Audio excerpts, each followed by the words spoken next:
Mask, sanitiser, quarantine, lockdown, হাসপাতালে bed না পাওয়া, শ্মশানের সামনে সারি সারি মৃতদেহ, স্বজন হারাতে আর্তনা। বিভীষিকার সেই দিনগুলির কথা চোখের সামনে ভেসে উঠলে আতঙ্কিত হয়ে পড়ি আমরা। আর যারা ওই পরিস্থিতিকে দেখেছেন খুব কাছ থেকে, তাদের অভিজ্ঞতা আর তার বিভৎসতা আজও তারা করে তাদের।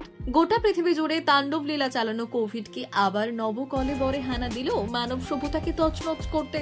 চীনে আবার ভাইরাস আনা, HMPV নয়া আতঙ্কের নাম।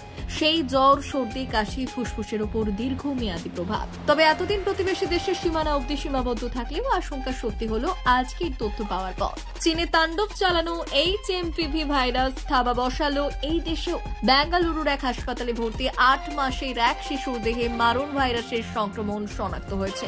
যদিও কর্ণাটকের স্বাস্থ্য দপ্তরের এক আধিকারিক জানিয়েছেন, সরকারি ল্যাবে ওই শিশুর রক্তের নমুনা পরীক্ষা করা হয়নি। শীত পড়তে না পড়তেই চীনে নতুন করে এক ভাইরাসের থাবায় গত কয়েকদিন ধরেই কাবু হয়ে পড়েছেন হাজার হাজার মানুষ। শ্বাসকষ্ট নিয়ে অনেককেই ভর্তি হতে হয়েছে হাসপাতালে। বিভিন্ন হাসপাতাল ও স্বাস্থ্য কেন্দ্রগুলোতে ভিড় উপচে পড়েছে। গত শুক্রবার জানা গিয়েছে, চীনে যে নতুন ভাইরাস তাণ্ডব চালাচ্ছে তা হলো হিউম্যান মেটানিউমো ভাইরাস বা HMPV।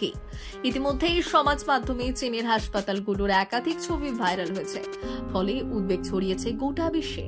কেননা 2019 সালের শেষের দিকে চীনের ওয়াহানের এক বাজার থেকে প্রথম ছড়িয়ে পড়েছিল করোনা ভাইরাস। আর ওই প্রাণঘাতী ভাইরাস গোটা বিশ্বকেই ত্রস্ত করে রেখেছিল, কয়েক লক্ষ মানুষের প্রাণ কেড়েছিল। আবার কি সেই দিন ফেরত আসছে?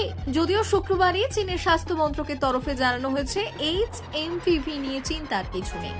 এটা এক শীতকালীন সংক্রমণ।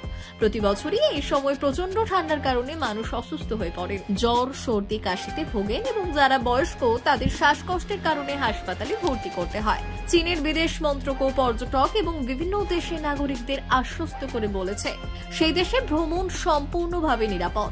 যদিও সেই আশ্বাসে খুব একটা ভরসা রাখতে পারছে না বিশ্ববাসী, বরং HMPV ভাইরাস নিয়ে সিঁদুরে মেঘ দেখছেন তারা।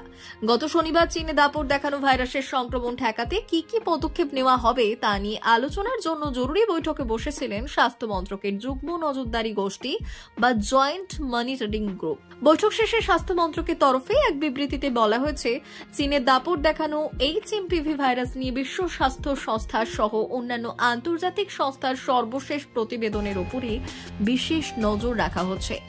HMPVর মতো ভাইরাসগুলো ইতিমধ্যে দেশে প্রচলিত রয়েছে এবং হাসপাতালগুলোতে শ্বাসকষ্ট কিংবা শ্বাসযন্ত্রের সংক্রমণ নিয়ে ভর্তির সংখ্যা মোটেও উদ্বেগের নয়।